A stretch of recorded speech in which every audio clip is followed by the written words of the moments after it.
His fans going behind him. We were saved. But what about you, Jimmy? When you look at some other players, I know we had mentioned some of the substitutions and Ali Ahmed coming on as well and what he was able to do, but who else stood out to you as a positive? Look, for me, it's going to be the subs. That was a massive bright spot for me when watching that game. A game that wasn't going so well in the first half. Second half, you start bringing players off the bench. Now, that's your job as a player. Can you make a difference when you come out there? Can you raise a tempo? Can you match the energy of the game? And I felt that Promise David, he looked fantastic when he came out there. He was a beast, using his body well. Kyle Larin, I thought he was very good. Ahmed, when he came on, was absolutely brilliant. Schafferberg gave us something down the left-hand side and even also in the middle of the park. So that goes to show me that we got subs that are willing to come on and can make a difference, and that's a bright spot for me. Yeah. I'll go back to the fullbacks. I thought Alistair Johnston played such an intelligent game. These weren't easy matchups. Badroterovic, like coming down the left-hand side, he completed 7 of 14 passes on the day. Like, he just had no time or space to do anything. I thought Johnston, his distribution was good. He was smart, taking quick throws and trying to read the moment. That's the leadership I really think they missed when he was out for a long time. And the legs of Richie Laryea, I don't think he's anywhere near 100%. But he is such a pain to deal with coming down that left-hand side, Jim. Like, I know Alphonso Davies, there's no replicating him, but the intangibles that Laryea brings to the table each and every time, he sets the tone. He never shirks his responsibility or battles. I thought he was better in the attacking third in this game as well, making up for some players in front of him in wide areas, quite frankly, before Ahmed came on, that were really struggling in terms of their distribution. Canada only completed five accurate crosses the entire game, about 20%. Nowhere near good enough, but Laryea wasn't part of that problem. They need to provide that balance, because now I'm looking at this team and I'm saying, okay, there were some positives out of this, even though the result was disappointing. Is this able to be replicated? Because a lot of their work came through working harder or being faster than a very limited Bosnia side. I think they can replicate it against Qatar, but at some point, whether it's Switzerland or beyond that, they're going to have to step up in competition. Are they able to do that? Those are two players I have no concerns about whatsoever in Johnston and Laryea. Well, and we always knew Alphonso Davies wasn't going to play in this first match for sure, and there was a lot of trust in Richie Laryea. We knew that. What we didn't know was whether Moise Bombito was going to be available, and of course we found out that even though he's with the team, wouldn't be able to get the start. Luc de Fougerolles does. So now that he's actually been tested in a World Cup game, what'd you think? For Kone or Luc? No, Luc de Fougerolles. Yeah. I thought Luc was outstanding today. I mean, he's a young man, but he plays like he's about 30 years old, like he's been around the block a long time, and he acts like he's got 100 caps. The way that he plays, and I remember we spoke about this as well, that when we saw him recently, we just went, he's actually filled out now. He's gotten bigger.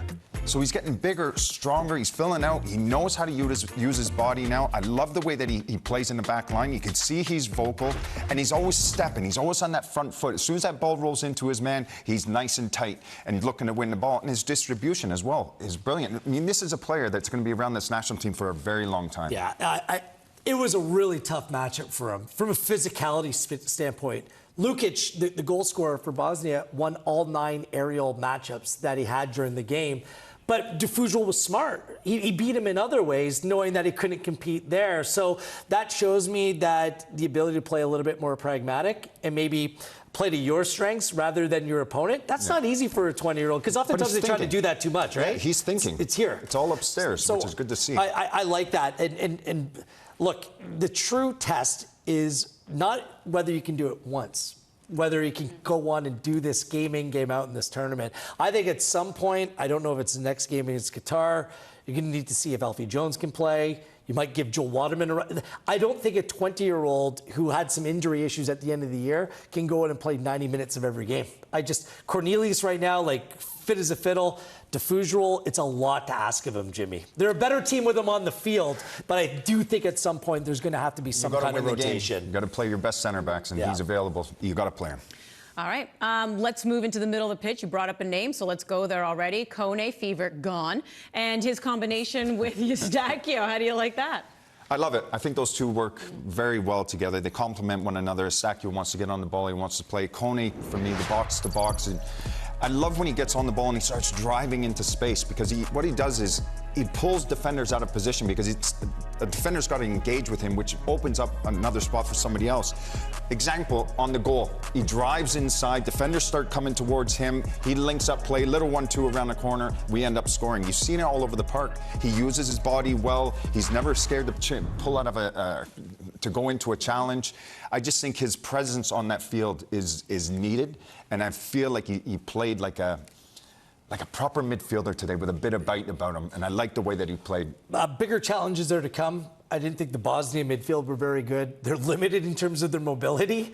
So a two-man midfield, very physical. Yeah. But this Bosnia today, they only completed 63% of their passes, and they only created 0.02 in expected goals from open play.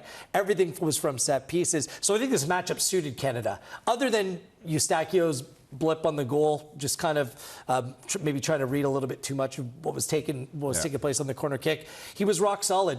Kone, vital just in terms of scoring the goal.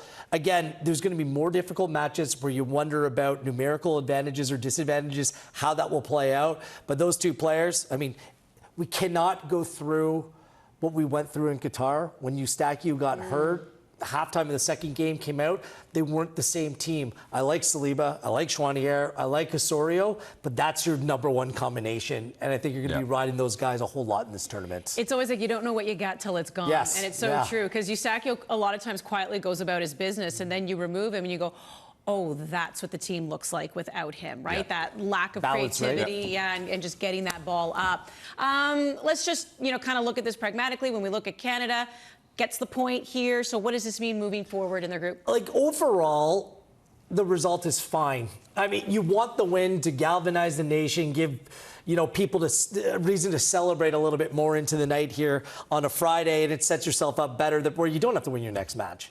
Now they do. Overall, if you get 4 points, you're advancing from the group, unless something catastrophic happened in your last game. So they're still on course. And if we're going to evaluate this World Cup on what's a success or not a success, a game like this, they should have won, but they just need to progressively get better throughout, and then the wins will inevitably come.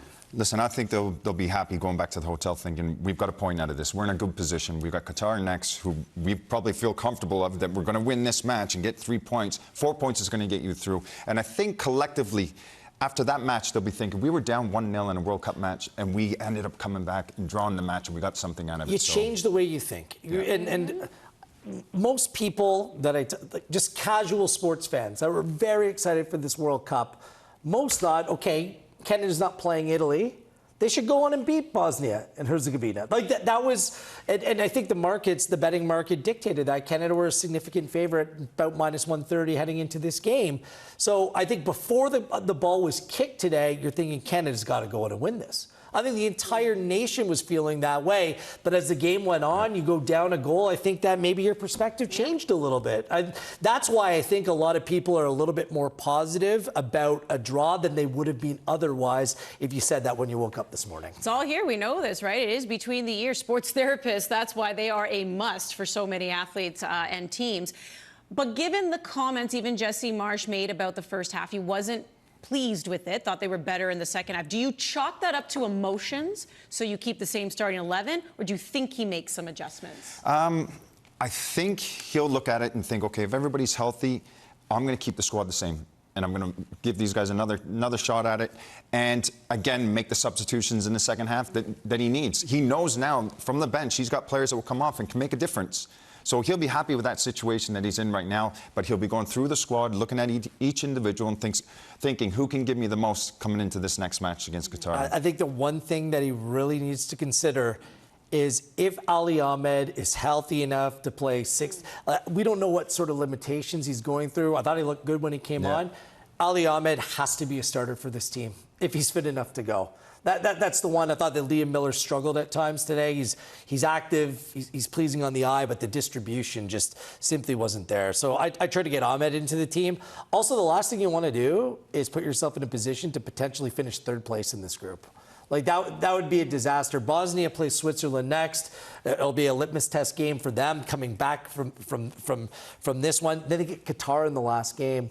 and they'll probably better understand how many goals they need to put past Qatar to potentially finish second or go on and win the group, right? So this next game against Qatar, you have to be ruthless and be able to finish. And this team collectively, Canada, I think we know what they're about now. Good team, difficult to play against, but they need to find some finishing and quick. Yeah. And I know that you said that they created chances. It's still just about a 1.2 XG in a game like that where you have so much possession.